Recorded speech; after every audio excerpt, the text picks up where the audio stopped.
살고 싶으면 씹어. 굶어 죽고 싶으면 뱉고. 차가운 눈빛의 여자가 생선을 강우의 입에 억지로 밀어 넣었습니다. 재벌가 황태자에서 하반신 불구의 표류자로 추락한 한강우. 그를 무인도에 버린 것은 다름 아닌 친동생이었습니다. 이 섬의 독초와 침술로 다시 걷게 할 1%의 가능성이 있어 절망의 끝에서 만난 의문의 여자 이여름. 그녀의 손길 아래 기적이 일어나기 시작했고 두 사람 사이에는 누구도 예상하지 못한 사랑이 싹텄습니다. 하지만 평화는 오래가지 않았습니다. 진실을 묻으려는 자들이 다가오고 있었으니까요. 좋아요와 구독을 눌러두시면 삶에 도움이 되는 이야기와 정보를 가장 편하게 받아보실 수 있습니다. 오늘의 사연 시작합니다. 뜨거운 태양이 자결하는 남태평양 무인도 해변가에서 한강우가 의식을 되찾았습니다. 젖은 모래톱에 처박힌 하반신이 전혀 감각이 없었습니다. 강우는 공포에 질린 눈으로 주위를 둘러보며 입술을 떨었습니다. 이게 뭐지? 여기가 어디야? 강우가 목이 쉰 목소리로 중얼거렸습니다. 머리가 지끈거렸고 입안은 바짝 말라 있었습니다. 온몸이 무겁고 힘이 들지 않았습니다. 수평선 멀리 사라져가는 태산그룹 요트 갑판 위에서 이복동생 한민재가 샴페인 잔을 들고 비릿한 미소를 짓는 모습이 강우의 흐릿한 시야의 마지막 잔상으로 남았습니다. 민재, 설마 네가... 강우는 기억을 되살리려 애썼습니다. 뇌리에 한 달 전의 장면들이 스쳐 지나갔습니다. 태산그룹 후계자 승계 파티가 끝난 뒤 혜진과 함께 차에 타고 집으로 돌아가던 중이었습니다. 그때 갑자기 나타난 대형 트럭이 강우의 차를 들이받았습니다. 척추 손상으로 인한 하반신 마비 판정을 받고 중환자실에서 한 달간 의식불명 상태였습니다. 의식이 돌아오자마자 누군가에게 납치되어 이곳까지 끌려온 것이었습니다. 강우는 다리를 움직여 보려 했지만 감각이 전혀 없었습니다. 무거운 돌덩이 같은 느낌이었습니다. 사고 후 장기간의 와상 생활로 근육이 위축된 강우는 터질 듯한 분노로 모래바닥을 긁었습니다. 민재야, 이 개새끼야, 나를 이런 곳에 버렸어? 강우가 목이 터져라 소리쳤습니다. 목소리는 쉬어 있었고 힘이 없었습니다. 하지만 비명은 파도 소리에 묻혀 허공으로 사라졌습니다. 사방은 온통 바다와 모래사장뿐이었습니다. 설상가상으로 밀물이 빠르게 차오르기 시작했습니다. 짠 바닷물이 욕창이 생기기 직전에 얇아진 등 피부를 따갑게 자극했습니다. 으악, 아파. 강우는 죽음의 공포를 느끼며 몸부림쳤습니다. 물이 가슴까지 차오르자 본능적으로 살고 싶다는 생각이 들었습니다. 강우는 상체 근육만을 이용해 필사적으로 육지 쪽으로 기어가기 시작했습니다. 죽을 수는 없어. 절대로 여기서 죽을 수는 없다고. 강우가 이를 악물며 자신을 채찍질했습니다. 팔꿈치로 몸을 지탱하며 한 번에 몇십 센티미터씩 전진했습니다. 날카로운 조개 껍데기와 갯바위에 팔뚝이 찢겨나가는 고통이 엄습했습니다. 피가 흘러도 멈출 수 없었습니다. 하반신이 물먹은 솜처럼 무겁게 늘어져 모래 구덩이에 빠지기를 반복했습니다. 강우는 입술을 깨물어 피를 내며 정신을 차렸습니다. 한 번에 1미터씩만. 포기하지 마. 한강우. 강우가 스스로를 다독이며 팔 근육에 힘을 주어 힘겹게 전진했습니다. 병원에서 상체 운동을 했던 덕분에 팔 힘은 어느 정도 남아 있었습니다. 하지만 계속 기어가자 어깨와 팔꿈치가 아파왔습니다. 온몸이 상처투성이가 되었지만 멈출 수 없었습니다. 뒤에서는 바닷물이 계속 쫓아왔습니다. 바닷물이 턱 밑까지 차오르는 절체절명의 순간 강우는 모래 언덕 위쪽의 마른 땅에 간신히 도달했습니다. 하, 살았다. 강우가 거친 숨을 몰아쉬었습니다. 하지만 극심한 탈수와 저체온증으로 시야가 전멸했습니다. 온몸이 덜덜 떨렸고 의식이 흐려졌습니다. 입술은 바짝 말라 갈라졌고 목은 칼로 베는 것처럼 아팠습니다. 젖은 환자복은 차가운 바람에 몸을 더욱 춥게 만들었습니다. 같은 시각 서울 태산그룹 본사 50층 회의실에서는 한민재가 이사회를 긴급 소집했습니다. 대리석 탁자 양옆으로 임원들이 엄숙한 표정으로 앉아 있었습니다. 평소 웃음이 끊이지 않던 회의실이 무거운 분위기에 잠겨 있었습니다. 민재는 검정 양복을 말끔히 차려입고 슬픈 표정을 연기하며 말했습니다. 여러분, 안타까운 소식을 전해드려야겠습니다. 민재가 목소리를 떨며 연기했습니다. 손수건을 꺼내 눈가에 대고 흐느끼는 척했습니다. 강우 형이 요트 사고로 실종되었습니다. 민재는 손수건으로 눈을 닦는 척하며 고개를 숙였습니다. 실제로는 눈물이 나오지 않았지만 연기는 완벽했습니다.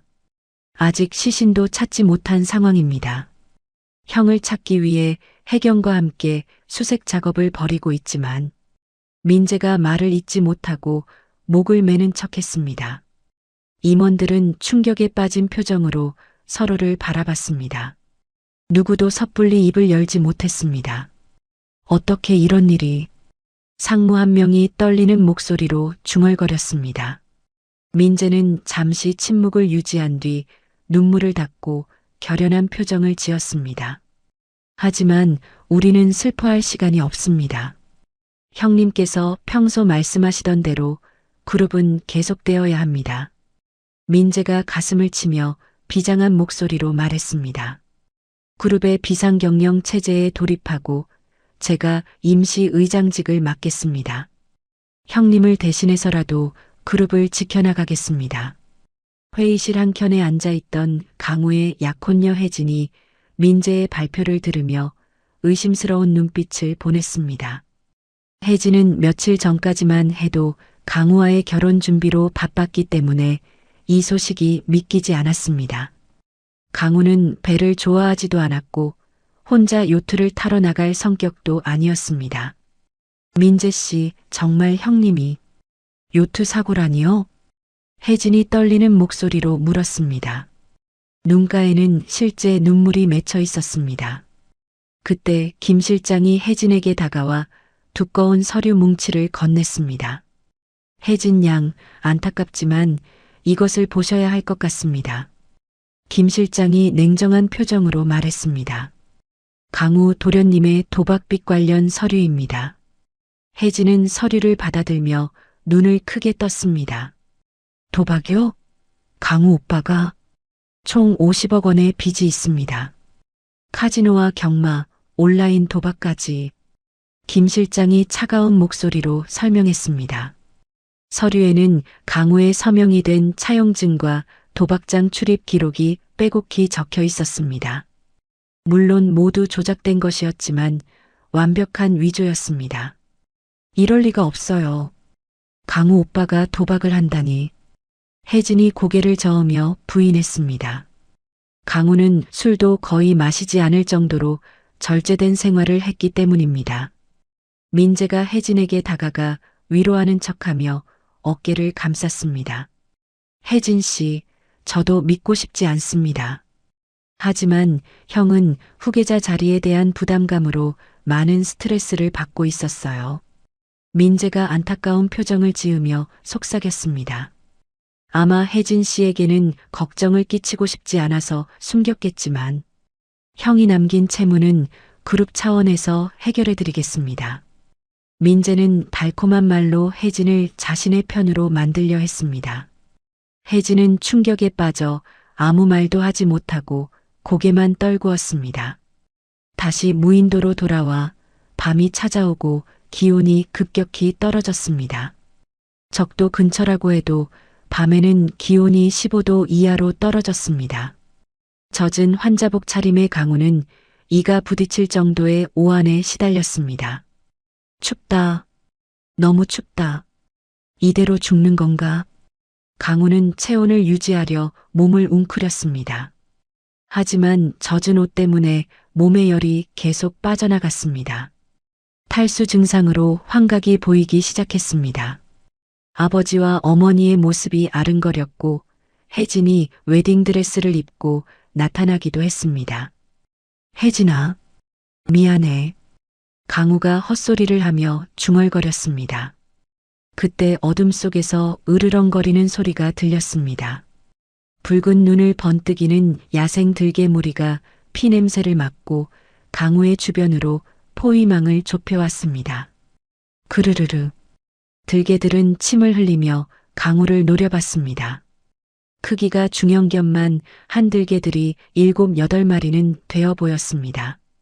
굶주린 눈빛으로 강우를 먹잇감으로 보고 있었습니다. 강우의 상처에서 나는 피냄새에 흥분한 상태였습니다. 젠장, 이런 상황에서 개들까지. 강우는 공포에 떨며 주변에서 손에 잡히는 날카로운 돌멩이들을 주워 모았습니다. 움직이지 않는 다리 때문에 도망칠 수도 없는 상황이었습니다. 상체 힘만으로는 들개들과 싸우기 역부족이었습니다. 죽더라도 그냥 당하고 죽지는 않겠다. 강우가 이를 악물며 각오를 다졌습니다. 가장 큰 돌멩이를 단단히 쥐고 들개들을 노려봤습니다. 우두머리로 보이는 가장 큰 들개가 강우의 목덜미를 노리고 달려들었습니다. 강우는 돌멩이를 들고 맞서려 했습니다. 와라, 개새끼들아. 강우가 소리치며 돌을 던질 준비를 했습니다. 그 순간 어디선가 날카로운 파공음이 들렸습니다. 대나무로 만든 작살이 번개처럼 날아와 달려드는 들개의 앞발을 스치며 모래바닥에 깊숙이 꽂혔습니다. 기잉! 들개가 비명을 지르며 뒤로 물러났습니다. 작살이 앞발을 스쳐 지나가며 상처를 냈습니다. 깜짝 놀란 나머지 들개들도 주춤하며 경계하기 시작했습니다. 숲의 어둠 속에서 낡은 군용 판초 우위를 뒤집어 쓰고 얼굴을 가린 의문의 인형이 나타났습니다. 키는 그리 크지 않았지만 움직임이 민첩하고 자신감이 넘쳤습니다. 손에는 횃불을 들고 있었고 다른 손에는 또 다른 작사를 쥐고 있었습니다. 그녀는 능숙한 솜씨로 송진이 발라진 횃불을 휘둘러 들개떼를 위협했습니다. 쉬익! 횃불의 뜨거운 바람과 밝은 불빛에 들개들이 당황했습니다. 야생 동물들은 불을 본능적으로 두려워했습니다.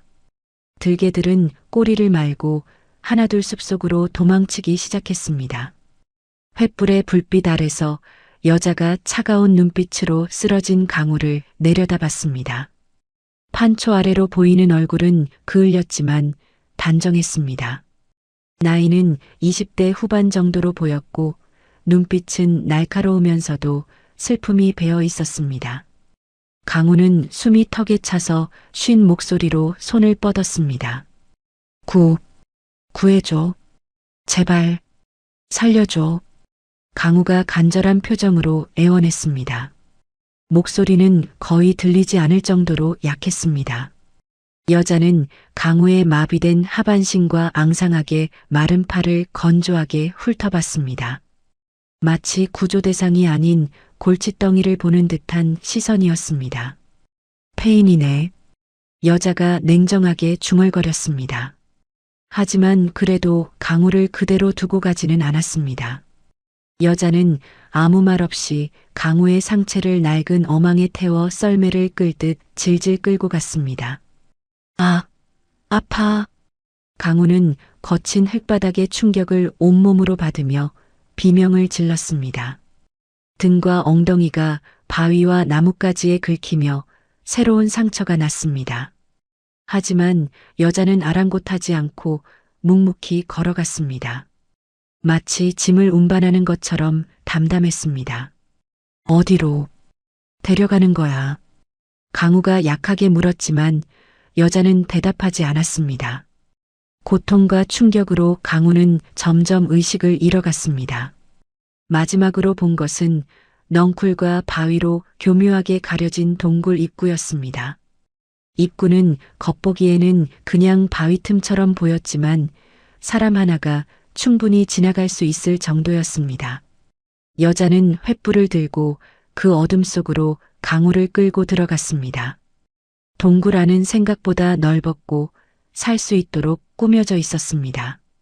이곳은 어디?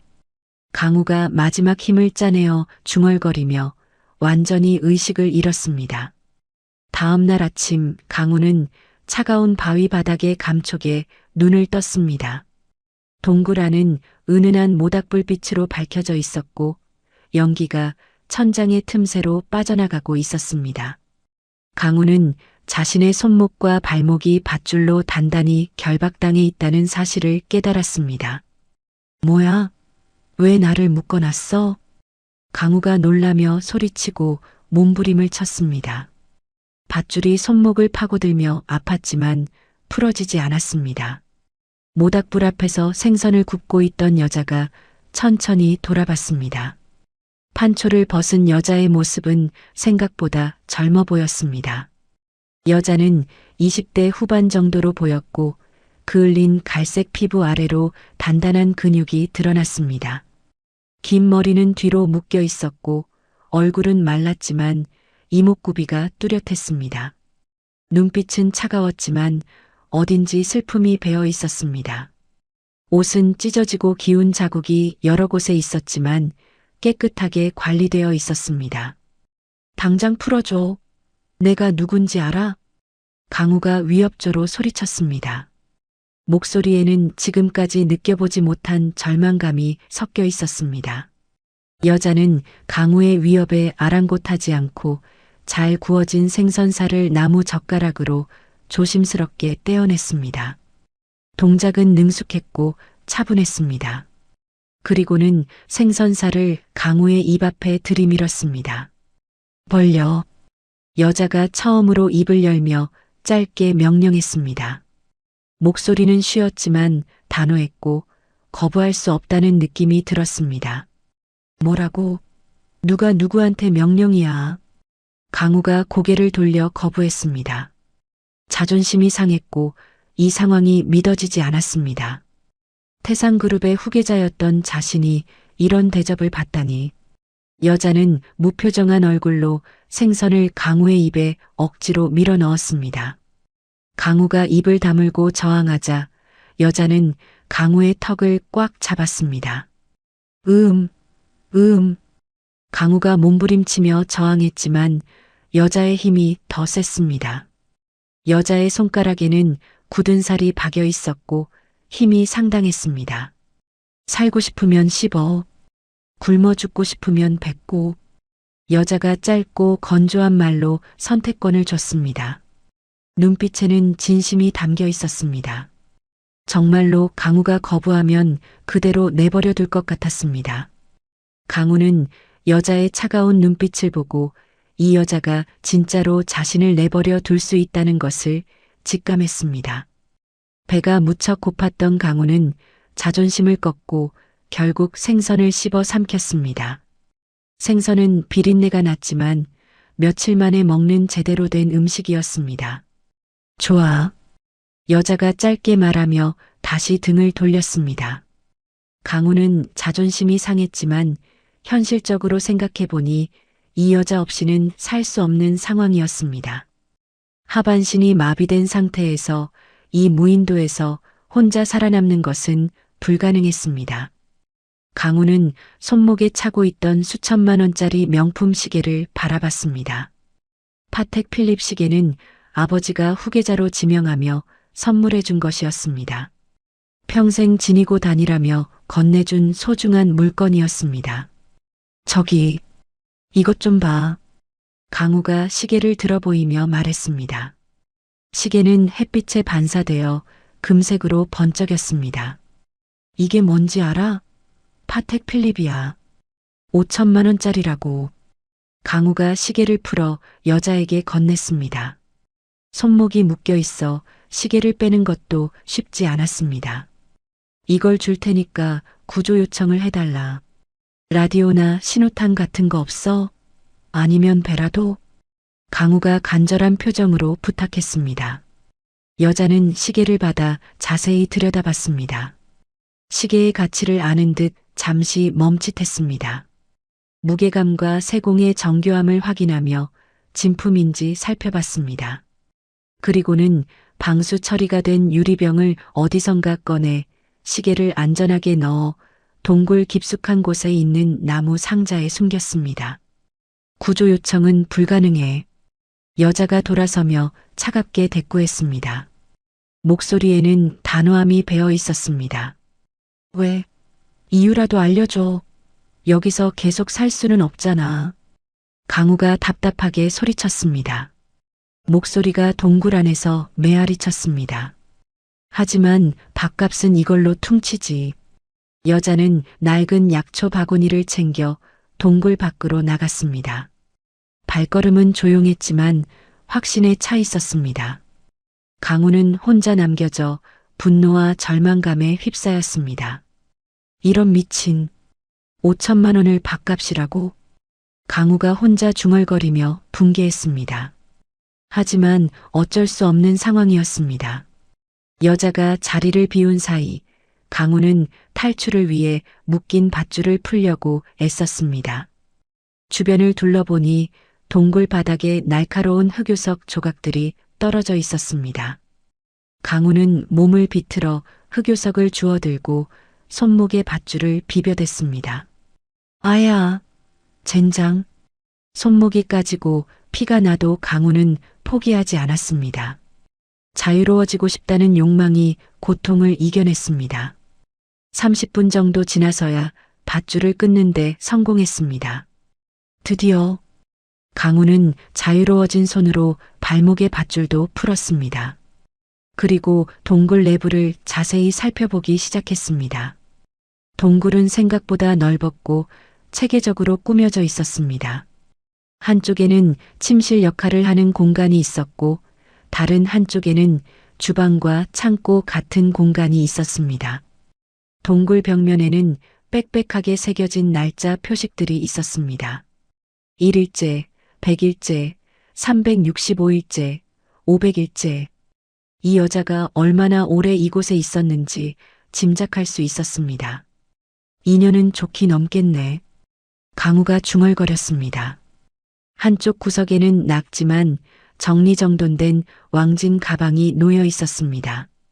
검은 가죽 가방은 오래되었지만 관리가 잘 되어 있었습니다. 이게 뭐지? 강우가 호기심에 가방을 열어봤습니다. 가방 안에는 소독된 수수용 메스, 크고 작은 핀셋들, 관리가 잘 된 침통, 그리고 여러 의학 서적들이 들어 있었습니다.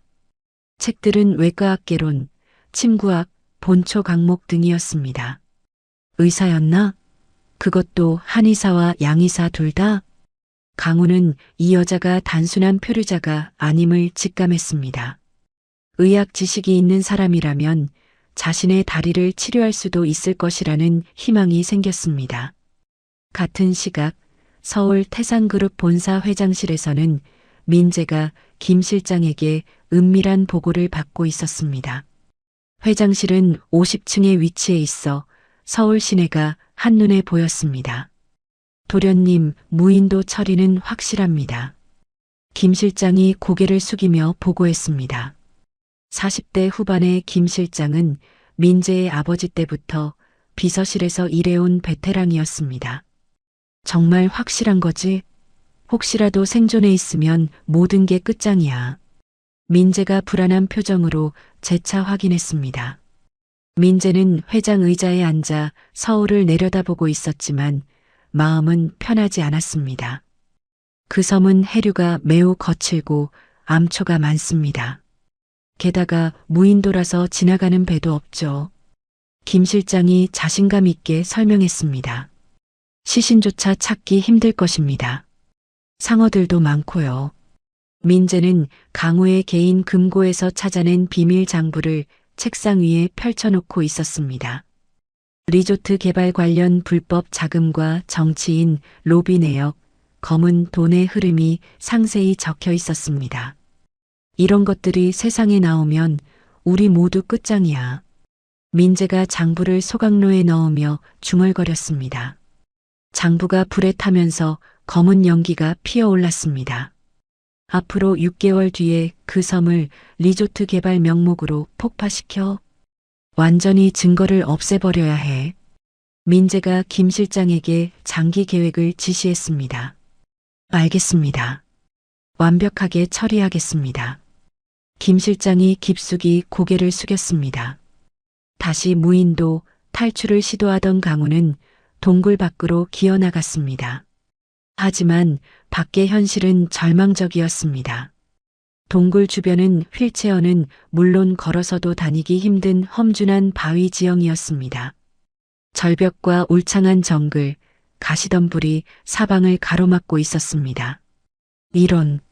어떻게 이런 곳을? 강우가 절망하며 중얼거렸습니다. 상체 힘만으로는 이 지형을 통과하는 것이 불가능해 보였습니다. 때마침 약초를 캐서 돌아오던 여자가 강우를 발견했습니다. 바구니에는 여러 종류의 풀과 뿌리들이 담겨 있었습니다. 바보. 여자가 한심하다는 듯 혀를 차며 말했습니다. 그리고는 강우를 다시 동굴 안으로 끌고 들어왔습니다. 강우의 등과 팔에는 바위에 긁힌 새로운 상처들이 생겨 있었습니다. 동굴 안에 들어온 여자는 강우의 몸 상태를 살펴봤습니다. 특히 등 부분의 욕창 부위를 자세히 관찰했습니다. 등 부분이 빨갛게 부어 있고 진물이 나고 있었습니다. 악취도 나기 시작했습니다. 이대로 두면 폐혈증으로 죽어. 여자가 무뚝뚝하게 경고했습니다. 왕진 가방에서 메스를 꺼내 소독용 알코올로 닦았습니다. 그리고 괴사한 조직을 도려낼 준비를 했습니다. 뭐 하는 거야? 나한테서 떨어져. 강우가 공포에 질려 저항했습니다. 날카로운 메스가 빛을 받아 번쩍였습니다. 여자는 강우를 제압하며 차분하지만 위험 있게 말했습니다. 외과 3년, 한의학 석사, 면허는 2개야. 여자가 자신의 과거를 간략히 밝혔습니다. 목소리에는 자신감과 전문성이 배어 있었습니다. 가만히 있어. 죽고 싶지 않으면. 여자는 마취제 대신 독한 약초를 으깨어 강우의 상처에 발랐습니다. 순간 강우의 몸에 전기가 흐르는 듯한 자극이 왔습니다. 아! 강우가 비명을 지르며 온몸을 비틀었습니다. 하지만 여자는 흔들림 없이 강우를 꼼짝 못하게 누르고 신속하고 정확하게 괴사 조직 제거 수술을 시행했습니다. 수술은 10분 정도 걸렸고 강우는 탈진해서 거친 숨을 몰아쉬었습니다. 온몸이 땀으로 흠뻑 젖어 있었습니다. 수술 후 여자는 침통을 꺼내 강우에게 보였습니다. 은빛 침들이 크기별로 정리되어 있었습니다. 신경이 완전히 끊어진 게 아니라면 가능성은 있어. 여자가 침을 하나 뽑아들며 말했습니다. 뭐가 가능하다고? 강우가 거친 숨을 몰아쉬며 물었습니다. 이 섬의 독초와 침술로 다시 걷게 할 1%의 가능성. 여자가 진지하고 차분한 목소리로 제안했습니다. 눈빛에는 거짓이나 과장이 없었습니다. 강우는 그녀의 눈빛에서 거짓 없는 진심을 읽었습니다. 1%라도 가능성이 있다면 잡아야 했습니다. 지푸라기라도 잡는 심정으로 강우는 고개를 끄덕였습니다. 해봐. 어차피 잃을 것도 없어. 강우가 체념과 희망이 반반 섞인 목소리로 말했습니다. 여자는 강우의 마비된 다리를 자세히 살폈습니다. 그리고 족삼리와 태충혈 등 정확한 혈자리를 찾아 표시했습니다. 긴 장침을 족삼리에 깊숙이 꽂아 넣었습니다. 찌릿한 자극을 주기 위해 침을 천천히 비틀어 돌렸습니다. 강우가 신음을 냈습니다. 전혀 감각이 없던 다리에서 미세한 전류가 흐르는 듯한 느낌이 들었습니다. 아주 약하지만 분명한 감각이었습니다. 뭔가 느껴져. 강우가 놀라며 소리쳤습니다. 눈빛이 살아났고 얼굴에 희망이 떠올랐습니다. 여자는 자신의 의술이 틀리지 않았음을 확인하며 작은 안도의 한숨을 쉬었습니다. 하지만 표정은 여전히 무덤덤했습니다. 매일 해야 해. 포기하면 끝이야. 여자가 단호하게 말하며 침을 천천히 뽑아냈습니다. 강우는 생전 처음 느끼는 희망에 눈시울이 붉어졌습니다. 3개월 후 계절이 바뀌고 섬의 기후도 달라졌습니다. 여름은 고장난 라디오를 수리하느라 동굴 한쪽에서 분해된 부품들을 만지작거리고 있었습니다. 며칠 전부터 간헐적으로 들리던 잡음 속에서 뉴스 소리가 섞여 나왔습니다. 태상그룹의 한민재 신임 회장이 다음 주 정식 취임식을 앞두고 라디오에서 흘러나오는 뉴스를 들은 강우의 얼굴이 순간 일그러졌습니다. 지난 3개월 동안 여름의 치료 덕분에 다리에 조금씩 감각이 돌아오고 있었지만 민재 이야기만 나오면 분노를 주체하지 못했습니다. 저 개새끼가. 강우가 주먹으로 바닥을 내리치며 소리쳤습니다. 분노에 휩싸인 강우는 라디오를 집어들어 내동댕이 치려 했습니다.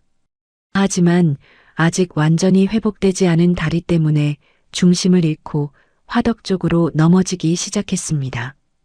강우. 여름이 재빨리 몸을 던져 강우를 막아섰습니다. 그 과정에서 여름의 팔이 뜨거운 화덕 가장자리에 닿으며 지글거리는 소리가 났습니다. 아! 여름이 작은 비명을 내지르며 팔을 움켜쥐었습니다. 팔뚝에 빨갛게 화상 자국이 남았습니다. 미안해. 내 때문에. 강우는 자신의 무능함 때문에 은인을 다치게 했다는 죄책감에 고개를 들지 못했습니다. 지난 3개월 동안 여름은 강우를 위해 매일 침을 놓고 약초를 캐고 음식을 해주며 헌신적으로 돌봐주었습니다. 괜찮아. 이 정도는. 여름이 담담하게 말하며 동굴 구석에서 화상 연고를 찾아왔습니다. 하지만 화상 입은 팔로는 연고를 바르기 어려웠습니다. 내가 발라줄게. 강우가 여름의 손에서 연고를 받아 조심스럽게 화상 부위에 발랐습니다. 지난 3개월 동안의 재활 치료로 상체 근력이 많이 좋아진 덕분에 세심한 동작이 가능했습니다. 아파? 강우가 걱정스러운 얼굴로 물었습니다. 별로. 여름이 짧게 답했지만 얼굴을 찡그리는 것이 보였습니다. 강우는 여름이 화상을 입고도 자신을 걱정하는 모습에 가슴이 뭉클했습니다. 그날 저녁 갑작스러운 열대성 폭우가 쏟아지기 시작했습니다. 동굴 입구로 빗물이 들이치면서 안쪽까지 물이 스며들었습니다. 기온이 급격히 떨어지자 두 사람은 모닥불 가까이 몸을 웅크렸습니다. 추워.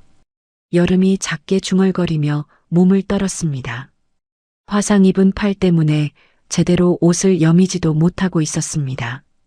강우는 망설이다가 조심스럽게 여름에게 다가가 자신의 옷으로 여름을 감쌌습니다. 서로의 체온에 의지해 추위를 견디며 깊은 대화를 나누기 시작했습니다. 너는 어떻게 이 섬에 오게 됐어? 강우가 조심스럽게 물었습니다. 지난 3개월 동안 여름은 강우의 치료에만 집중했을 뿐 자신의 이야기는 거의 하지 않았습니다. 여름은 잠시 침묵을 지키다가 천천히 입을 열었습니다. 의료사고 누명을 썼어. 사실은 병원장과 누군가가 짜고 나를 희생양으로 만든 거였지만 여름의 목소리는 담담했지만 그 안에 깊은 상처가 배어 있었습니다. 환자가 수술 중에 죽었는데 모든 책임을 내게 뒤집어 씌웠어. 의사 면허는 박탈되고 형사처벌까지 받을 상황이었지. 강우는 여름의 아픈 과거를 들으며 가슴이 아팠습니다. 그래서 도망쳐 나온 거야. 배를 훔쳐서 무작정 바다로. 그러다가 폭풍을 만나 이 섬에 떠밀려 왔어. 여름이 힘없이 말했습니다. 처음엔 며칠만 있다가 구조될 줄 알았는데 2년이 넘게 흘렀네. 강우는 재벌가 장남으로서 겪어야 했던 외로움과 압박감을 털어놓기 시작했습니다. 나도 겉으로는 모든 걸 다 가진 것 같았지만 사실은 하루하루가 지옥이었어. 강우가 쓰게 웃으며 말했습니다. 아버지의 기대, 주변의 시선, 동생의 질투, 모든 게 무거웠어.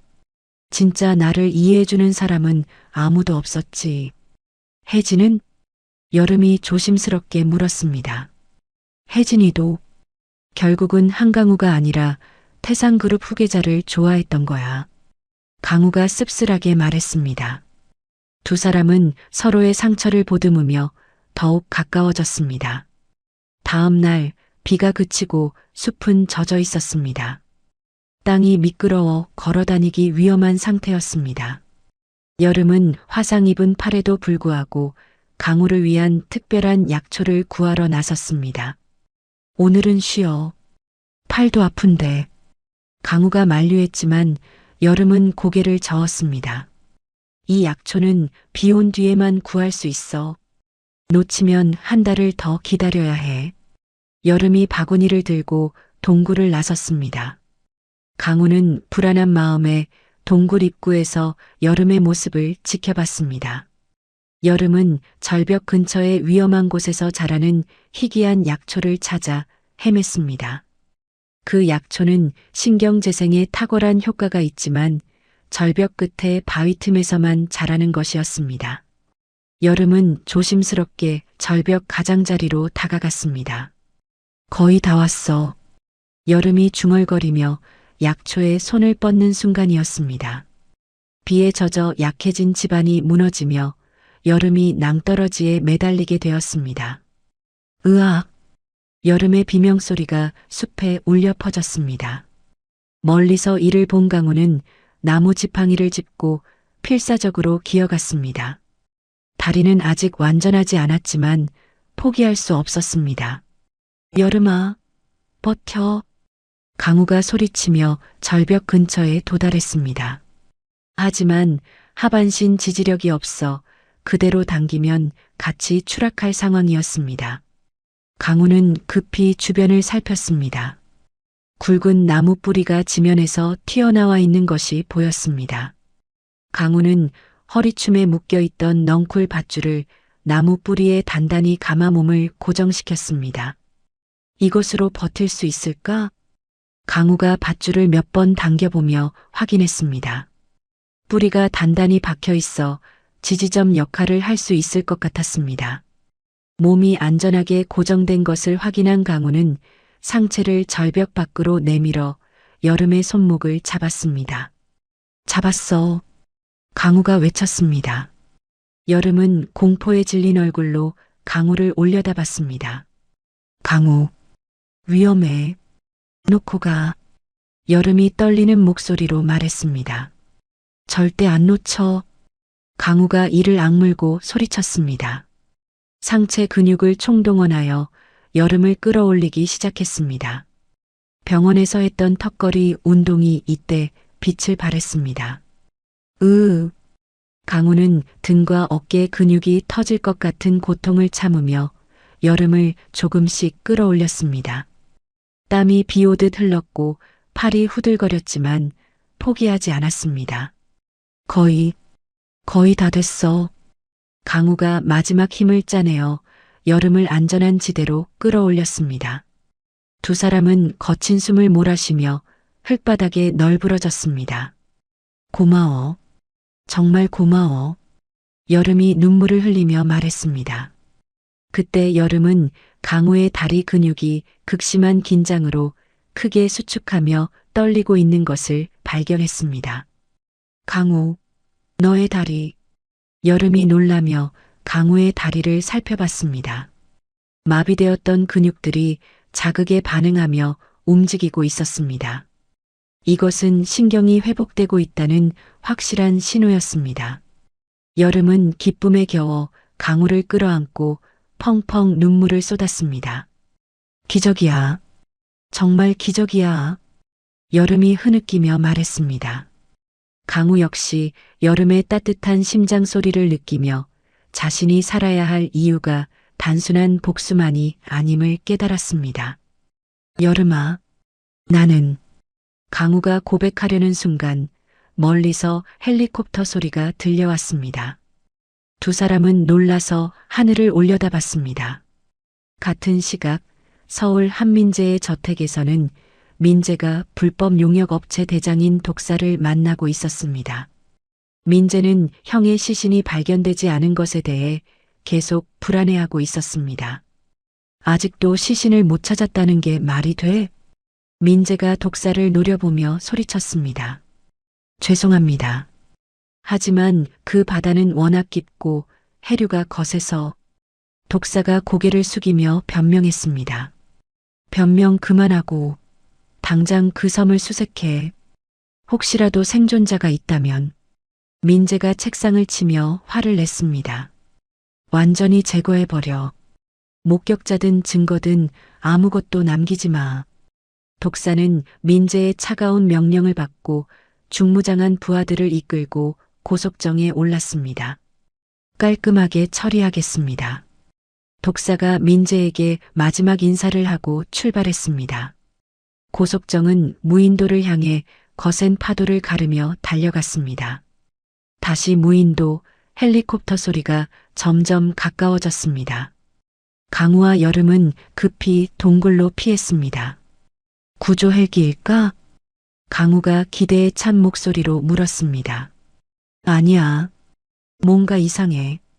여름이 불안한 표정으로 대답했습니다. 헬리콥터는 구조용이 아니라 정찰용으로 보였고 수상한 움직임을 보이고 있었습니다.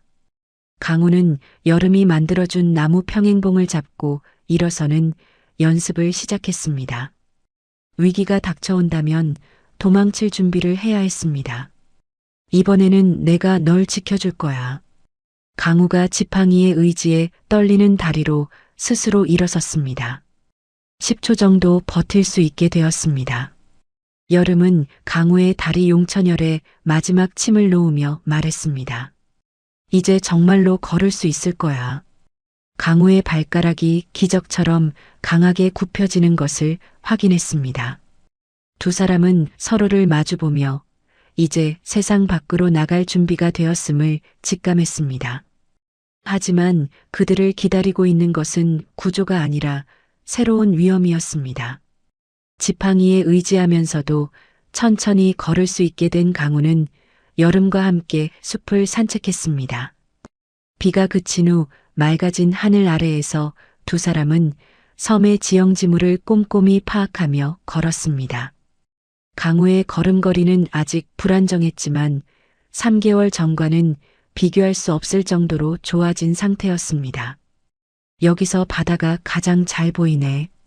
강우가 작은 언덕 위에서 멈춰서며 말했습니다. 푸른 바다가 수평선까지 펼쳐져 있었고 하얀 파도가 리듬감 있게 밀려왔습니다. 날씨가 좋을 때는 정말 아름다워. 여름이 바다를 바라보며 잔잔하게 미소 지었습니다. 지난 2년 동안 혼자 이 풍경을 보며 외로움을 달랬었는데 이제는 함께 볼 사람이 있다는 것이 감사했습니다. 강우는 며칠 전 해변에서 주운 전복 껍데기를 꺼내 보였습니다. 지난 일주일 동안 틈틈이 갈고 다듬어 펜던트로 만든 것이었습니다. 전복 껍데기 안쪽에 진주빛 무늬가 햇빛에 반사되어 영롱하게 빛났습니다. 이거 너한테 주고 싶어서 만들었어. 강우가 수줍게 말하며 여름에게 건넸습니다. 거친 손으로 만든 것이라 완벽하지는 않았지만 정성이 가득 담겨 있었습니다. 예뻐. 여름이 펜던트를 받아들며 감동했습니다. 지난 2년 동안 누군가로부터 선물을 받은 것은 처음이었습니다. 서울로 돌아가면 정식으로 청혼할 거야. 강우가 진지한 표정으로 여름의 손을 잡으며 말했습니다. 혜진이는? 여름이 조심스럽게 물었습니다. 혜진이는 이미 끝난 일이야. 애초에 진짜 사랑이 아니었어. 강우가 단호하게 답했습니다. 진짜 사랑이 뭔지 너를 만나고 나서야 알았거든. 여름은 강우의 고백에 수줍게 미소 지으며 며칠 전 강우가 맡겨두었던 명품 시계를 다시 돌려줬습니다. 방수병에서 조심스럽게 꺼낸 파텍 필립 시계는 여전히 멈춰 있었지만 손상은 없었습니다. 이건 이제 밥값이 아니라 우리 미래를 위한 자금이야. 여름이 장난스럽게 말하며 강우의 손목에 시계를 채워줬습니다. 강우는 여름의 세심한 손길을 느끼며 가슴이 뭉클했습니다. 두 사람은 해변에서 조촐한 언약식을 올렸습니다. 바다를 증인 삼아 서로에게 영원한 사랑을 약속했습니다. 강우는 여름의 목에 전복 껍데기 펜던트를 걸어주었고 여름은 강우의 손목에 자신이 엮은 팔찌를 묶어줬습니다. 행복하다. 강우가 여름을 끌어안으며 속삭였습니다. 절망의 끝에서 만난 사랑이 이렇게 소중할 줄 몰랐습니다. 나도. 여름이 강우의 가슴에 얼굴을 묻으며 답했습니다. 두 사람은 석양이 지는 해변에서 가장 행복한 한때를 보냈습니다. 그런데 평화로운 시간도 잠시 섬 인근 해상에서는 불길한 그림자가 다가오고 있었습니다. 독사의 고속정이 섬 근처에 도착하여 정찰 드론을 띄웠습니다. 최신형 드론에는 열화상 카메라가 장착되어 있어 숨어있는 생체 신호도 포착할 수 있었습니다. 대장님, 열화상에 2명의 생체 신호가 포착됩니다. 부하 중 하나가 태블릿 화면을 보며 보고했습니다. 화면에는 숲속에서 움직이는 2개의 빨간 점이 선명하게 나타나 있었습니다. 좋아. 타겟 확인됐다. 독사가 만족스러운 표정으로 위성 전화를 꺼내 민재에게 연락했습니다. 도련님, 목표 지점에 생존자 2명 확인했습니다. 독사가 보고했습니다. 전화 너머로 민재의 긴장된 숨소리가 들렸습니다. 정말? 둘 다 살아있어? 민재가 떨리는 목소리로 물었습니다. 네. 한 명은 남자, 한 명은 여자로 보입니다. 독사가 드론 화면을 보며 답했습니다. 여자가 누구든 상관없어. 목격자는 필요 없다. 민재가 냉정하게 명령했습니다. 전원 사살해. 흔적도 남기지 마. 알겠습니다. 독사가 전화를 끊고 부하들에게 지시했습니다. 무장하고 상륙 준비해. 타겟 2명 모두 제거가 목표다. 부하들은 자동 소총과 권총으로 중무장하고 고무보트에 올라탔습니다. 6명의 용역 깡패들이 해변을 향해 출발했습니다. 한편 숲속에서는 새들이 갑자기 떼지어 날아가기 시작했습니다. 오랫동안 야생에서 생활한 강우는 사냥꾼의 감각으로 이상한 낌새를 눈치챘습니다. 뭔가 이상해. 강우가 여름의 어깨를 잡으며 경계했습니다. 평소보다 새들이 너무 소란스러웠고 숲의 분위기가 어수선했습니다. 무슨 소리 들려? 여름이 귀를 기울이며 물었습니다. 그때 멀리서 희미하게 드론의 모터 소리가 들려왔습니다. 드론이야. 강우가 여름의 손을 잡고 급히 덤불 속으로 몸을 숨겼습니다. 하지만 열화상 카메라 앞에서는 소용없는 일이었습니다. 해변가에 무장한 용역 깡패들이 상륙하기 시작했습니다.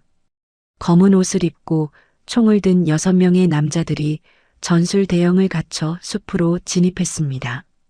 수색 시작한다. 놈들을 찾아내라. 독사가 부하들에게 명령했습니다. 깡패들은 숲을 체계적으로 수색하며 강우와 여름을 찾기 시작했습니다. 정면 승부는 불가능해. 강우가 여름에게 속삭였습니다. 6대2의 상황에다 상대는 총으로 무장하고 있었습니다. 우린 이 섬을 잘 알아. 지형을 이용해서 각계격파하는 수밖에 없어. 강우가 빠르게 작전을 세웠습니다.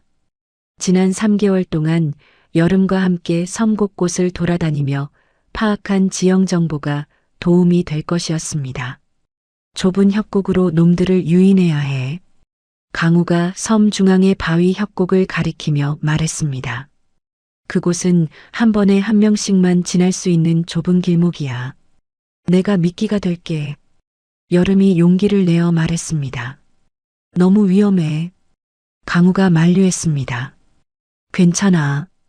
나는 이 숲을 2년 동안 뛰어다녔어. 안전하게 유인할 수 있어. 여름이 자신감 있게 답했습니다. 결국 강우는 여름의 제안을 받아들였습니다. 여름은 반대편 숲에서 일부러 나뭇가지를 밟아 소리를 내며 적들의 시선을 끌었습니다. 저쪽에 누군가 있다. 깡패 중 한 명이 여름이 만든 소리를 듣고 소리쳤습니다. 쫓아. 독사가 명령했습니다. 절반의 인원이 여름을 쫓아 숲으로 뛰어들었습니다. 깡패들의 시선이 여름에게 쏠린 사이 강우는 지팡이를 짚고 조용히 이동하여 미리 정해둔 매복 지점으로 향했습니다. 지난 몇 달 동안 단련된 상체 근력과 회복된 다리 감각을 이용해 나무 위에 은신처로 올라갔습니다. 강우는 동굴에서 가져온 밧줄과 그물을 이용해 길목에 올가미 함정을 설치했습니다. 나뭇가지에 밧줄을 걸어놓고 적이 지나갈 때 목을 조를 수 있도록 준비했습니다. 이것으로 한 명은 제압할 수 있을 거야. 강우가 숨을 죽이고 기다렸습니다. 손에는 여름이 만들어준 대나무 작사를 꽉 쥐고 있었습니다. 여름을 쫓던 깡패들 중 일부가 강우가 숨어있는 나무 아래를 지나갔습니다. 강우는 심장이 터질 듯 뛰는 것을 억누르며 기회를 노렸습니다. 여기 발자국이 있어. 깡패 중 한 명이 바닥의 흔적을 발견하며 소리쳤습니다. 그때 멀리서 여름의 비명소리가 들려왔습니다. 강우의 눈빛이 흔들렸지만 지금 나가면 둘 다 죽는다는 것을 알고 있었습니다. 참아. 조금만 더 참아. 강우가 이를 악물고 기다렸습니다. 마침내 깡패 중 한 명이 강우의 올가미 함정에 걸렸습니다. 으악! 깡패가 목이 조여 괴로워했습니다. 강우는 재빨리 나무에서 뛰어내려 놈의 총을 빼앗고 전기 충격기로 제압했습니다. 한 놈 제압 완료. 강우가 안도의 한숨을 쉬었습니다. 하지만 아직 5명이 더 남아 있었고 여름이 위험에 처해 있었습니다. 강우는 탈취한 무기를 들고 여름을 구하러 가기 위해 숲속으로 뛰어들었습니다. 다리는 아직 완전하지 않았지만 사랑하는 사람을 구하기 위해서는 뛸 수 있었습니다. 기다려, 여름아. 내가 반드시 구해줄게. 강우가 다짐하며 어둠 속으로 사라졌습니다. 섬의 밤은 점점 깊어져 가고 생사를 건 추격전이 시작되었습니다. 여름은 숲속의 복잡한 지형을 이용해 필사적으로 도망쳤습니다. 2년 동안 이 섬에서 생활하며 익힌 야생의 감각으로 나뭇가지 사이를 재빠르게 피해 다녔습니다. 하지만 무장한 깡패들의 조직적인 포위망을 완전히 벗어나기에는 체력적 한계가 있었습니다. 저쪽으로 도망쳤다. 깡패 중 한 명이 여름의 발자취를 발견하고 소리쳤습니다. 포위해. 놓치면 안 된다. 독사가 무전기로 지시했습니다. 깡패들은 여름을 사방에서 포위하며 점점 포위망을 좁혀왔습니다. 결국 여름은 막다른 절벽 앞에서 붙잡히고 말았습니다. 뒤는 수십 미터 낭떠러지였고 앞에는 총을 든 깡패들이 서 있었습니다. 드디어 잡혔네. 독사가 비릿하게 웃으며 여름에게 다가왔습니다. 40대 초반으로 보이는 독사는 흉터가 가득한 얼굴에 차가운 눈빛을 하고 있었습니다. 당신들 누구야? 왜 우리를 쫓는 거지? 여름이 떨리는 목소리로 물었습니다. 그런 건 알 필요 없어. 독사가 냉정하게 대답하며 여름의 팔을 거칠게 잡았습니다. 남자는 어디 있지? 몰라. 혼자 살고 있어. 여름이 거짓말을 했습니다. 강우를 보호하고 싶었습니다. 독사는 여름을 나무에 단단히 묶은 뒤 확성기를 꺼내 숲을 향해 소리쳤습니다. 숨어있는 놈아, 들려? 30초 안에 나오지 않으면 이 여자의 목을 긋겠다. 독사가 나이프를 꺼내 여름의 목에 대며 위협했습니다. 30, 29, 28 카운트다운이 시작되었습니다. 여름은 공포에 떨었지만 강우가 나오지 않기를 간절히 바랐습니다. 숲속에서 강우는 나무 뒤에 숨어 상황을 살피고 있었습니다.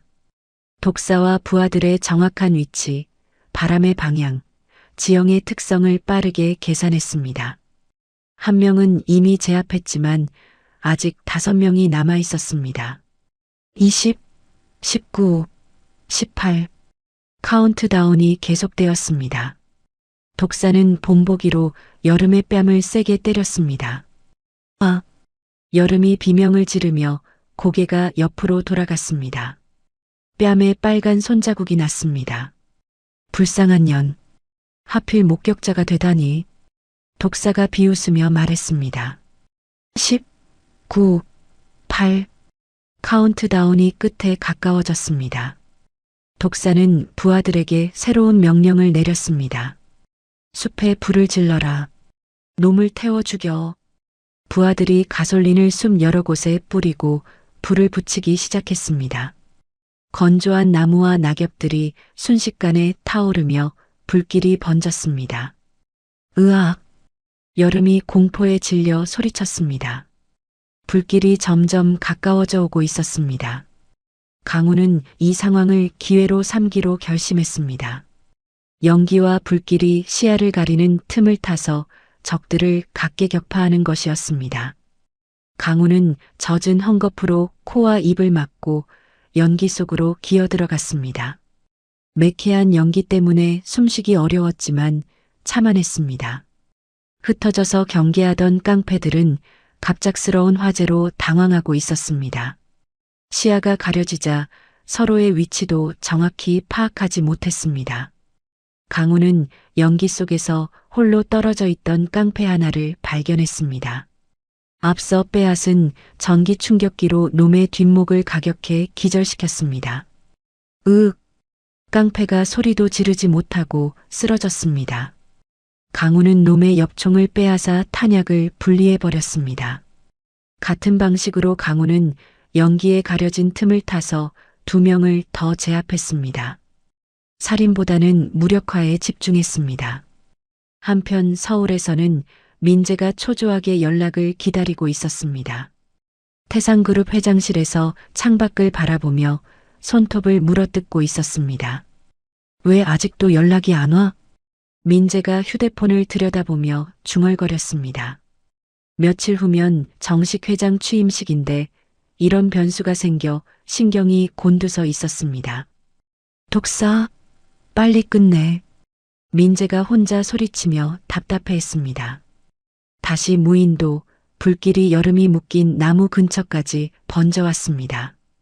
뜨거운 열기와 연기 때문에 여름은 질식할 뻔했습니다. 여름이 의식을 잃어가고 있었습니다. 머리가 어지럽고 숨쉬기 어려웠습니다. 독사는 부하들과의 연락이 끊기자 당황하기 시작했습니다. 5명의 부하들 모두 응답이 없었습니다. 이상하다. 뭔 일이지? 독사가 주위를 두리번거리며 경계했습니다. 그때 연기 속에서 강우가 지팡이를 짚고 절뚝거리며 걸어 나왔습니다. 야, 여기 있다. 강우가 당당하게 모습을 드러냈습니다. 연기 때문에 그을린 얼굴이지만 눈빛은 살아있었습니다. 절름발이 녀석이. 독사가 비웃으며 나이프를 꺼내 들고 달려들었습니다. 강우가 불구라고 생각하고 방심했습니다. 강우는 일부러 다리가 풀린 척 주저앉으며 독사의 공격을 유도했습니다. 독사가 찌르기 위해 몸을 숙이는 순간을 기다렸습니다. 죽어라. 독사가 나이프를 휘두르며 공격했습니다. 바로 그 순간 강우는 바닥에 흙을 한 움큼 집어 독사의 눈에 뿌렸습니다. 으악! 독사가 눈을 감고 비틀거렸습니다. 시야가 가려진 틈을 타서 강우는 품에서 여름에게 받았던 장침을 꺼냈습니다. 강우는 정확하게 독사의 목혈자리인 인형혈을 깊숙이 찔렀습니다. 여름에게 배운 침술 지식이 도움이 되었습니다. 으윽! 급소를 찔린 독사가 마비되어 그대로 쓰러졌습니다. 몸이 굳어지며 움직일 수 없게 되었습니다. 강우는 지체 없이 불타는 나무로 달려가 여름의 밧줄을 끊어냈습니다. 나이프로 밧줄을 자르며 여름을 구해냈습니다. 여름아, 정신 차려. 강우가 의식을 잃은 여름을 흔들며 소리쳤습니다. 여름은 연기를 너무 많이 마셔 의식이 흐릿했습니다. 강우는 여름을 등에 업고 불길이 닿지 않은 해안가 절벽 쪽으로 달렸습니다. 다리는 아직 완전하지 않았지만 절박한 상황에서는 뛸 수 있었습니다. 거기서 뒤늦게 정신을 차린 잔당들이 총을 쥐고 쫓아왔습니다. 탕, 탕, 총성이 울려 퍼졌습니다. 총알들이 강우의 주변으로 날아왔습니다. 강우는 지그재그로 뛰며 총알을 피했습니다. 하지만 절벽 끝에 다다르자 더 이상 갈 곳이 없었습니다. 앞은 바다, 뒤는 총을 든 깡패들이었습니다. 강우는 절벽 아래 바다로 뛰어들 결심을 했습니다. 여름아, 나 믿지? 강우가 의식이 흐릿한 여름에게 속삭였습니다. 강우. 여름이 간신히 대답했습니다. 같이 가자. 강우는 여름을 꽉 끌어안고 망설임 없이 바다로 뛰어들었습니다. 두 사람의 몸이 공중에서 한순간 떠 있다가 바닷속으로 떨어졌습니다. 첨벙, 물소리가 크게 울렸습니다. 탕, 탕, 탕. 깡패들이 물 위로 총을 쏘았지만 이미 늦었습니다. 두 사람은 물속 깊이 잠수하여 미리 알아둔 해식 동굴 쪽으로 헤엄쳤습니다. 차가운 바닷물이 온몸을 감쌌지만 강우는 여름을 놓지 않고 헤엄쳤습니다. 3개월간의 재활로 단련된 상체 근력이 도움이 되었습니다. 해식 동굴에 도착한 강우는 숨겨져 있던 독사의 고속정을 발견했습니다. 다행히 열쇠가 꽂혀 있었습니다. 강우는 여름을 고속정에 올린 뒤 시동을 걸었습니다. 엔진이 굉음을 내며 돌아갔습니다. 붙잡아. 강우가 여름에게 소리치며 조타를 잡았습니다. 고속정은 파도를 가르며 섬에서 멀어져 갔습니다. 고속정 안에서 강우는 여름의 어깨에 스친 총상을 발견했습니다. 피가 흘러나오고 있었습니다. 피가 나고 있어. 강우가 당황하며 여름의 상처를 손으로 눌러 지혈했습니다. 괜찮아. 스친 것뿐이야. 여름이 약한 목소리로 답했습니다. 멀어지는 불타는 섬을 향해 강우는 주먹을 꽉 쥐었습니다. 이제 서울로 돌아가 민재에게 복수할 때가 온 것입니다. 민재야, 기다려. 내가 반드시 돌아가서 네가 한 짓을 다 갚아주겠어. 강우가 이를 악물며 다짐했습니다. 고속정은 어둠 속에서 육지를 향해 달려갔습니다. 뒤에서는 불타는 섬이 점점 작아져 가고 있었습니다. 지옥 같았던 무인도 생활이 드디어 끝나는 순간이었습니다. 다음 날 새벽 차가운 바닷바람을 맞으며 달려온 고속정이 육지의 작은 항구에 도착했습니다. 강우는 여름의 총상을 지혈하느라 밤새 잠을 이루지 못했습니다. 다행히 총알이 어깨를 스쳐 지나간 정도여서 생명에는 지장이 없었지만 제대로 치료를 받아야 했습니다. 여기서 내려야 해. 강우가 여름을 부축하며 고속정에서 내렸습니다. 작은 포구 마을이라 사람들의 시선이 쏠렸지만 어쩔 수 없었습니다. 아저씨, 병원이 어디 있어요? 강우가 지나가던 어부에게 물었습니다. 두 사람의 초라한 몰골을 본 어부가 놀랐습니다. 저기 언덕 위에 보건소가 있는데 의원은 마을 안쪽에. 어부가 친절하게 길을 가르쳐 줬습니다. 강우는 여름을 부축해 마을 안쪽의 작은 의원을 찾아갔습니다. 의원 문을 열고 들어가자 60대 초반의 원장이 놀란 표정으로 두 사람을 바라봤습니다. 어머, 이게 무슨 일이세요? 원장이 여름의 상처를 보고 깜짝 놀랐습니다. 총상이에요. 응급처치 좀 해주세요. 강우가 간절하게 부탁했습니다. 원장은 총상이라는 말에 당황했지만 환자를 외면할 수는 없었습니다. 일단 침대에 눕히세요. 원장이 여름을 진료실로 안내했습니다. 강우는 품에서 방수병에 보관해온 파텍 필립 시계를 꺼내 원장에게 건넸습니다. 선생님, 이것 받으시고 저희를 못 본 걸로 해주세요. 강우가 조심스럽게 부탁했습니다. 원장은 시계를 자세히 살펴봤습니다. 명품 시계에 대한 지식이 있던 원장은 이것이 수천만 원짜리 진품임을 알아챘습니다. 이게 정말 파텍 필립이네요. 하지만 이런 것까지 받을 필요는 꼭 받아주세요. 저희에게는 목숨보다 중요한 일이 있어요. 강우가 진심으로 부탁했습니다. 결국 원장은 시계를 받고 여름을 정성껏 치료해줬습니다. 상처를 소독하고 봉합한 뒤 항생제까지 처방해줬습니다. 그리고 헌 옷가지와 약간의 현금도 내어줬습니다. 고맙습니다. 정말 고맙습니다. 강우가 깊숙이 고개를 숙였습니다. 치료를 마친 후 강우는 의원 근처 공중전화에서 아버지의 충신인 박 이사에게 연락했습니다. 오랜 세월 아버지를 모셨던 박 이사만이 이 상황에서 믿을 수 있는 사람이었습니다. 여보세요? 박 이사님, 저예요. 강우예요. 전화 너머로 박 이사의 숨이 멎는 소리가 들렸습니다. 또 도련님? 정말 도련님이세요? 박 이사가 떨리는 목소리로 물었습니다. 네, 저예요. 아버지가 좋아하시던 매화꽃이라고 말씀드렸잖아요. 강우가 둘만 아는 암호를 말했습니다. 박 이사는 죽은 줄 알았던 강우의 생활에 전화기 너머로 오열했습니다. 도련님, 정말 살아계셨군요. 어떻게, 지금 설명할 시간이 없어요. 안전한 곳을 마련해 주세요. 강우가 급하게 말했습니다. 알겠습니다. 제가 아는 안전가옥으로 모시겠습니다. 박 이사가 즉시 준비에 나섰습니다. 2시간 후 서울 외곽의 안전가옥에서 강우와 여름은 박 이사를 만났습니다. 60대 중반의 박 이사는 강우를 보자마자 눈물을 흘리며 반가워했습니다. 도련님, 정말 기적입니다. 박 이사가 강우의 손을 잡고 울었습니다. 이사님, 민재가 내일 정식 회장 취임식을 한다면서요? 강우가 바로 본론으로 들어갔습니다. 그렇습니다.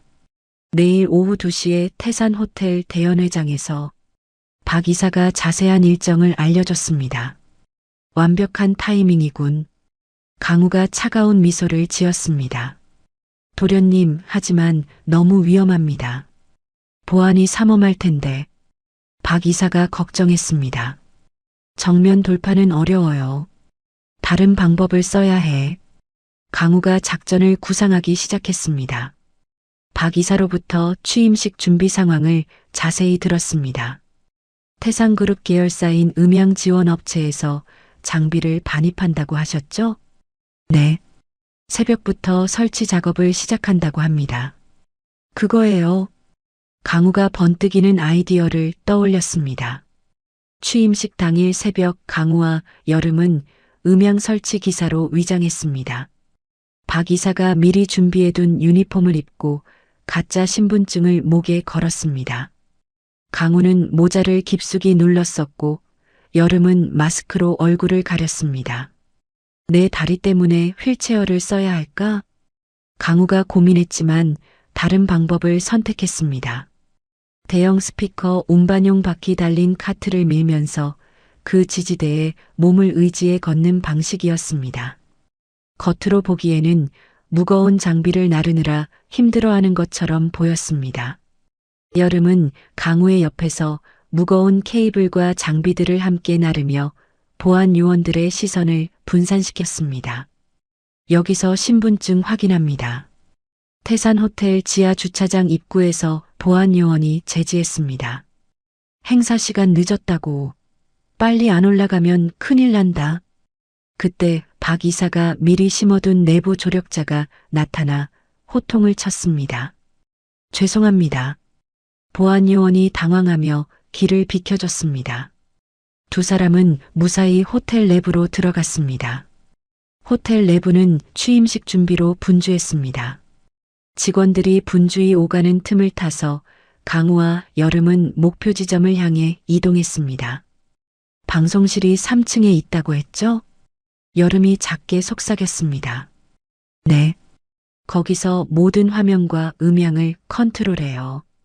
강우가 답했습니다.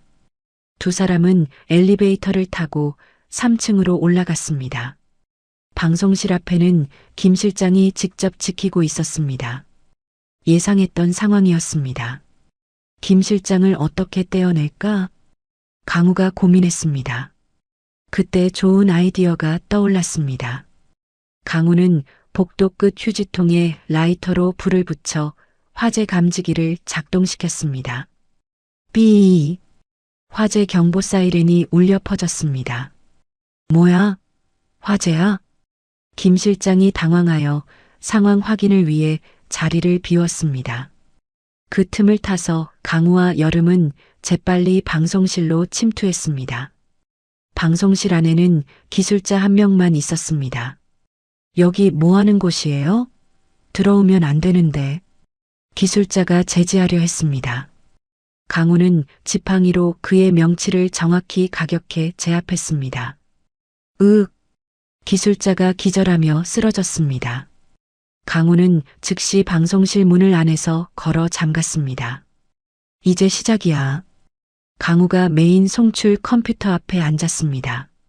여름은 지난밤 독사의 태블릿에서 추출한 증거 영상들을 USB에 저장해 가져왔습니다. 무대에서는 민재가 취임사를 시작하고 있었습니다. 정장을 말끔히 차려입은 민재가 자신있게 연단에 섰습니다. 존경하는 임직원 여러분, 그리고 내빈 여러분. 민재가 취임사를 시작했습니다. 강우는 모니터로 민재의 모습을 보며 차가운 미소를 지었습니다. 이제 내 세상은 끝났어, 민재야. 강우가 엔터키를 누르기 전 마이크 볼륨을 최대로 올렸습니다. 그리고 영상 업로드 버튼을 클릭했습니다. 취임식장 내의 거대한 스크린들이 일제히 깜빡거리며 화면이 전환되었습니다. 민재가 당황하여 뒤를 돌아보는 순간이었습니다. 강우는 방송실 마이크를 통해 말했습니다. 축하한다, 내 동생아. 그 목소리가 장내 스피커를 통해 연회장에 울려 퍼졌습니다. 민재의 얼굴이 순간 하얗게 질렸습니다. 이제 모든 진실이 세상에 드러날 때가 온 것입니다. 강우는 방송실 문을 열고 나와 천천히 무대 쪽으로 걸어가기 시작했습니다. 복수의 서막이 마침내 올랐습니다. 취임식장 내의 거대한 스크린에는 무인도에서 독사가 강우를 죽이려 했던 영상이 적나라하게 재생되기 시작했습니다. 선명한 화질로 독사가 부하들에게 전원 사살하라고 명령하는 모습이 나왔습니다. 그리고 이어서 민재와 독사 사이의 사주 통화 녹음이 스피커를 통해 울려 퍼졌습니다. 여자가 누구든 상관없어. 목격자는 필요 없다. 전원 사살해. 민재의 목소리가 장내에 메아리 쳤습니다. 순식간에 연회장은 아수라장이 되었습니다. 저게 무슨 소리야? 정말 민재 회장 목소리 아닌가? 임원들과 기자들이 웅성거리기 시작했습니다. 기자들은 특종을 잡았다는 생각에 플래시를 터뜨리며 민재에게 질문을 쏟아냈습니다. 회장님, 이 영상에 대해 어떻게 생각하십니까? 형님을 직접 살해하려 했다는 것이 사실입니까? 민재는 당황했지만 빠르게 머리를 굴렸습니다. 평소 연습해온 연기력을 발휘할 때였습니다. 이건 딥페이크입니다. 누군가 악의적으로 조작한 영상이에요. 민재가 목소리를 높여 부인했습니다. 요즘 AI 기술로 이런 가짜 영상은 얼마든지 만들 수 있지 않습니까? 저를 모함하려는 세력의 음모입니다. 민재가 뻔뻔하게 항변하며 보안 요원들에게 소리쳤습니다. 당장 방송을 끊어. 누가 조작실에 침입했는지 확인해. 하지만 이미 때는 늦었습니다.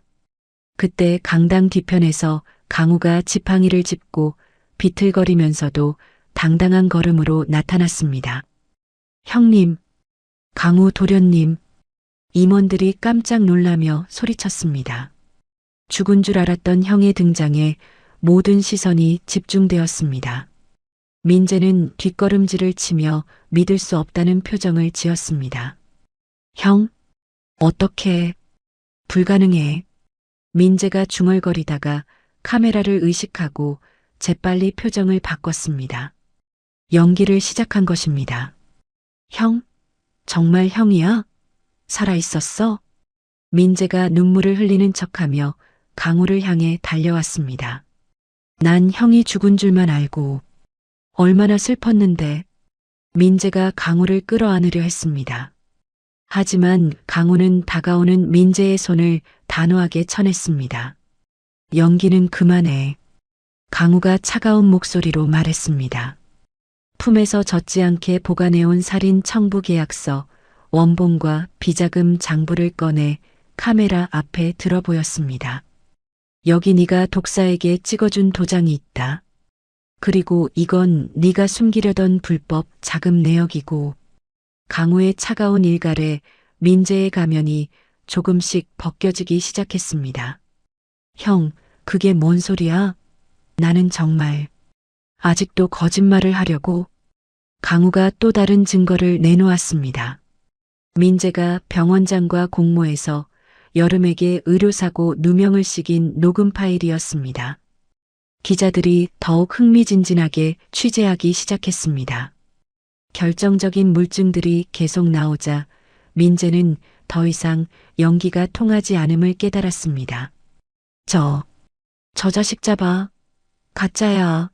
진짜 우리 형은 죽었다고. 민재가 이성을 잃고 경호원들에게 소리쳤습니다. 하지만 이미 여론이 완전히 돌아선 상황에서 경호원들은 머뭇거렸습니다. 누구의 명령을 따라야 할까요? 경호원들이 서로 눈치를 보며 혼란스러워했습니다. 완전히 궁지에 몰린 민재는 본색을 드러내기 시작했습니다. 단상에 있던 무거운 크리스털 트로피를 집어들고 강우를 향해 달려들었습니다. 죽어. 그냥 죽어버려. 민재가 광기를 드러내며 트로피로 강우의 머리를 내려치려 했습니다. 강우는 아직 다리가 완전하지 않았지만 상체의 유연함을 이용해 민재의 공격을 피했습니다. 그리고 민재의 팔을 잡아당겨 중심을 무너뜨렸습니다. 으악! 민재가 균형을 잃고 바닥에 넘어졌습니다. 강우는 즉시 넘어진 민재의 팔을 뒤로 꺾어 제압했습니다. 이건 내 다리를 위한 거야. 강우가 민재의 귓가에 차갑게 속삭였습니다. 그리고 이건 여름이를 위한 거고. 강우가 민재의 팔을 더 세게 비틀었습니다. 민재가 아픔에 비명을 질렀습니다. 그때 여름이 무대 위로 올라와 마이크를 잡았습니다. 붕대가 감긴 어깨에도 불구하고 당당한 모습이었습니다. 안녕하세요. 저는 이여름입니다. 여름이 침착하게 말하기 시작했습니다. 2년 전 한민재 씨가 병원장과 공모해서 저에게 의료사고 누명을 씌웠습니다. 여름이 자신이 겪었던 억울한 과거와 민재의 개입을 상세히 폭로했습니다. 객석에 있던 혜진이 충격에 빠진 채로 일어났습니다. 그동안 민재에게 속아왔다는 사실에 분노가 치밀어 올랐습니다. 민재 씨, 당신이 강우 오빠를 죽이려 했다고? 혜진이 떨리는 목소리로 외쳤습니다. 그리고 강우 오빠의 도박빚도 당신이 조작한 거였어? 혜진이 증인으로 나서서 민재가 강우의 도박빚을 조작했음을 증언했습니다. 저는 모든 과정을 목격했습니다. 김 실장이 가짜 서류를 만드는 것도 봤어요. 혜진의 증언으로 민재의 모든 거짓말이 무너졌습니다. 그때 신고를 받고 출동한 경찰 특공대가 강당으로 진입했습니다. 방탄복을 입은 경찰들이 무대를 둘러쌌습니다. 한민재, 한강우 살인교사 혐의로 긴급 체포합니다. 경찰이 수갑을 꺼내며 민재에게 다가왔습니다. 아니야. 이건 음모라고. 조작이야. 민재가 발광하며 저항했지만 소용없었습니다. 수갑이 차가운 쇠소리를 내며 민재의 손목을 조였습니다. 김 실장도 함께 체포되어 수갑이 채워졌습니다. 도련님, 죄송합니다. 저는 시키는 대로만. 김 실장이 마지막까지 변명했지만 아무도 들어주지 않았습니다. 수갑이 채워진 민재는 끌려나가면서도 강우를 독한 눈빛으로 노려봤습니다. 이게 끝이 아니야. 네가 이긴 게 아니라고. 민재가 저주를 퍼부으며 끌려나갔습니다. 하지만 강우는 그런 민재를 동정 어린 눈빛으로 바라볼 뿐이었습니다. 경찰이 민재를 끌고 나가자 연회장에는 정적이 흘렀습니다. 강우는 흐트러진 옷매무새를 정리하고 단상에 올라섰습니다. 국민 여러분께 사과드립니다. 강우가 깊숙이 고개를 숙였습니다. 태상그룹 경영진의 일원으로서 그리고 한민재의 형으로서 깊이 사과드립니다. 강우는 진심 어린 사과와 함께 새로운 태상그룹의 비전을 발표했습니다. 앞으로 태상그룹은 투명하고 정직한 경영으로 국민들께 신뢰받는 기업이 되겠습니다. 그는 여름의 손을 잡고 높이 들어 올렸습니다. 그리고 이분은 가장 어두운 곳에서 저를 구해주신 태상그룹의 진정한 안주인입니다. 쏟아지는 박수갈채 속에서 강우와 여름은 서로를 마주보며 미소 지었습니다. 길고 긴 복수의 드라마가 마침내 막을 내리는 순간이었습니다. 연회장 밖으로는 민재를 태운 경찰차가 사라져갔고 새로운 시대의 막이 열리고 있었습니다. 1년 후 서울 시내의 높은 빌딩들 사이로 따뜻한 봄 햇살이 비치고 있었습니다. 태상그룹 회장이 된 강우는 과거의 독단적이고 권위적인 경영 방식에서 완전히 벗어나 있었습니다. 장애인 이동권 보장과 소외계층 지원에 힘쓰는 존경받는 기업가로 변모한 것입니다. 강우는 여전히 지팡이를 사용했지만 이제는 휠체어 없이도 일상생활이 충분히 가능한 상태까지 회복되었습니다. 매일 아침 30분씩 하는 재활운동과 여름의 꾸준한 침 치료 덕분이었습니다. 오늘 재단 이사회에서 새로운 장학금 제도가 통과됐어. 강우가 저녁 식사를 하며 여름에게 말했습니다. 태산복지재단은 이제 국내에서 가장 활발한 사회공헌 활동을 하는 재단 중 하나가 되었습니다. 정말? 어떤 내용이야? 여름이 관심 있게 물었습니다. 의료진 꿈나무들을 위한 장학금이야. 특히 어려운 환경의 학생들을 우선으로. 강우가 뿌듯한 표정으로 설명했습니다. 과거 자신들처럼 억울한 일을 당한 의료진들을 돕고 싶었습니다. 한편 교도소 독방에 수감된 민재는 차가운 콘크리트 벽을 바라보며 비참한 나날을 보내고 있었습니다. 살인교사, 배임, 횡령 등의 혐의로 15년형을 선고받은 민재는 하루하루를 후회와 분노 속에서 지내고 있었습니다. 다 형 때문이야. 형만 없었다면. 민재가 혼자 중얼거리며 이를 갈았습니다. 하지만 이제 와서 후회해도 소용없는 일이었습니다. 반면 여름은 재심을 통해 완전한 무죄를 선고받고 의사 면허를 되찾았습니다. 하지만 대형 대학병원으로 돌아가는 대신 강우 재단이 후원하는 무료 진료소의 원장이 되는 길을 택했습니다. 오늘도 환자가 많네. 여름이 진료소 복도를 걸으며 말했습니다. 가난해서 병원비가 부담스러운 환자들로 대기실이 가득했습니다. 원장님 덕분에 우리가 살 수 있어요.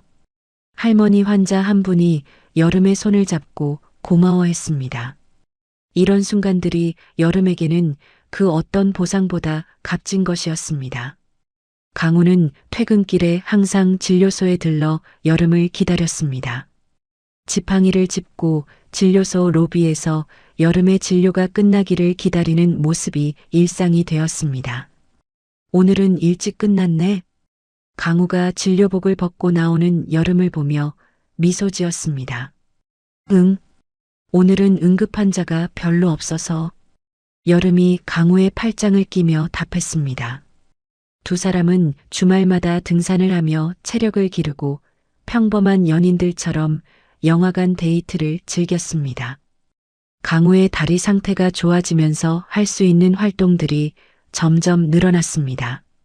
다음 주말에는 어디 갈까? 여름이 강우에게 물었습니다. 특별한 곳으로 가고 싶어? 강우가 의미심장하게 웃으며 답했습니다. 사실 강우는 몇 주 전부터 특별한 계획을 준비하고 있었습니다. 다음 주 토요일 맑은 날씨의 아침이었습니다. 강우와 여름은 헬기를 타고 예전 그들이 살았던 그 무인도를 향해 날아갔습니다. 정말 다시 가는 거야? 여름이 헬기 창밖으로 펼쳐진 푸른 바다를 보며 말했습니다. 1년 전 그 섬에서의 기억들이 새록새록 떠올랐습니다. 응, 그곳을 다시 보고 싶어? 강우가 여름의 손을 꽉 잡으며 답했습니다. 헬기가 무인도에 착륙하자 두 사람은 천천히 내렸습니다. 강우는 그 섬을 리조트로 개발하는 계획을 전면 백지화하고 태산 생태 보존 구역으로 지정하여 영구히 보존하기로 했던 것입니다. 섬의 모습은 1년 전과 크게 달라져 있었습니다. 화재의 흔적은 자연이 스스로 치유하며 새로운 녹음으로 덮여 있었습니다. 두 사람이 살던 동굴 앞에는 작은 오두막이 새로 지어져 있었습니다. 그 안에는 그들이 생존을 위해 사용했던 도구들과 부서진 라디오가 전시되어 있었습니다. 여기서 정말 살았었구나. 여름이 감회에 젖어 중얼거렸습니다. 그때는 지옥 같았던 시간이었지만 지금 생각해보니 소중한 추억이었습니다. 이곳이 지옥인 줄 알았는데 돌아보니 당신을 만난 천국이었어. 강우가 오두막 안을 둘러보며 회상했습니다. 낡은 왕진 가방과 침통이 그대로 보관되어 있었습니다. 당신이 포기하지 않았기 때문에 천국이 된 거야. 여름이 미소 지으며 강우의 손을 꽉 잡았습니다. 두 사람은 해변을 천천히 거닐었습니다.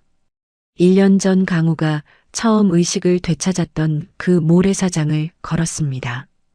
이제는 강우가 지팡이 없이도 조금은 걸을 수 있게 되었습니다. 여기서 언약식을 올렸었지? 강우가 1년 전 그들이 서로에게 사랑을 약속했던 장소를 가리켰습니다. 응. 전복 껍데기 목걸이 기억해? 여름이 목에 걸고 있는 그때의 목걸이를 만지며 말했습니다. 아직도 소중히 간직하고 있는 보물이었습니다. 두 사람은 1년 전에 만들었던 조개 목걸이와 몇 가지 추억의 물건들을 타임캡슐에 담아 그들이 언약식을 올렸던 모래사장에 묻었습니다. 10년 후에 다시 와서 파보자. 강우가 제안했습니다. 좋아. 그때는 아이들과 함께 올 수 있겠네. 여름이 수줍게 말했습니다. 그때 강우는 여름의 배가 조금씩 부풀어 오른 것을 발견했습니다. 여름아, 혹시? 강우가 놀란 표정으로 여름의 배에 조심스럽게 손을 얹었습니다. 응, 3개월 됐어. 여름이 행복한 미소를 지으며 고백했습니다. 강우의 손 아래서 아이의 작은 태동이 느껴졌습니다. 정말? 정말이야? 강우가 감격해서 눈물을 흘렸습니다. 곧 아버지가 된다는 사실이 믿어지지 않았습니다. 만약 다시 그때로 돌아가도 나를 구해줄 거야? 여름이 강우에게 장난스럽게 물었습니다. 몇 번을 다시 태어나도 어떤 모습이라도 널 찾아낼 거야. 강우가 진심을 담아 약속했습니다. 해가 지기 시작하자 붉은 노을이 바다를 황금빛으로 물들였습니다. 두 사람은 오두막 테라스에 앉아 서로의 어깨에 기대어 평화로운 풍경을 바라봤습니다. 이때 강우의 비서에게서 긴급 업무 전화가 걸려왔습니다. 하지만 강우는 전화기를 꺼버리고 오롯이 여름과의 시간에 집중했습니다. 회사 일은? 여름이 걱정스럽게 물었습니다. 오늘은 회장이 아니라 그냥 강우야. 강우가 여름을 더 꽉 안으며 말했습니다. 해가 완전히 지고 별들이 하나둘씩 나타나기 시작했습니다. 두 사람은 별빛 아래서 미래에 대한 꿈을 이야기했습니다. 아이 이름은 뭐로 할까? 여름이 배를 쓰다듬으며 물었습니다. 희망이는 어때? 우리가 절망 끝에서 만난 희망이니까. 강우가 제안했습니다. 좋아. 희망이. 여름이 고개를 끄덕였습니다. 밤이 깊어가며 두 사람은 조용히 오두막 안으로 들어갔습니다. 창밖으로는 파도 소리가 잔잔하게 들려왔습니다. 고마워, 강우야. 여름이 강우의 가슴에 기대어 속삭였습니다. 내가 더 고마워. 날 다시 걸을 수 있게 해줘서, 그리고 사랑이 뭔지 가르쳐줘서. 강우가 여름의 머리를 쓰다듬으며 답했습니다. 두 사람은 서로를 꼭 껴안고 잠에 들었습니다. 창밖으로는 별이 빛나고 있었고 바다는 고요했습니다.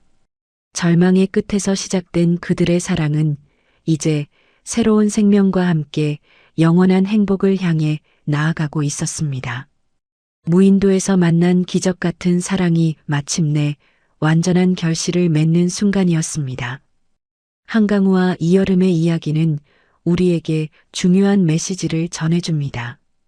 때로는 인생의 가장 어두운 순간이 새로운 시작의 문이 될 수 있다는 것, 그리고 진정한 사랑은 모든 불가능을 가능하게 만든다는 것 말입니다. 강우는 모든 것을 잃고 절망의 끝에 서 있었지만 포기하지 않았기에 기적을 만날 수 있었습니다. 여름 역시 억울한 누명으로 도망자 신세가 되었지만 자신의 의술로 누군가를 구하며 진정한 의미를 찾았죠. 두 사람의 만남은 단순한 우연이 아니라 서로를 구원하기 위한 운명이었습니다. 복수보다 더 강한 것은 사랑이었고 절망보다 더 깊은 것은 희망이었습니다. 그들이 무인도에서 함께 걸었던 길처럼 우리도 어려운 순간을 만날 때 포기하지 않고 한 걸음씩 나아간다면 반드시 새로운 길이 열릴 것입니다. 이야기를 끝까지 들어주신 분이 계시다면 잘 들었다고 댓글 하나만 남겨주세요. 감사합니다.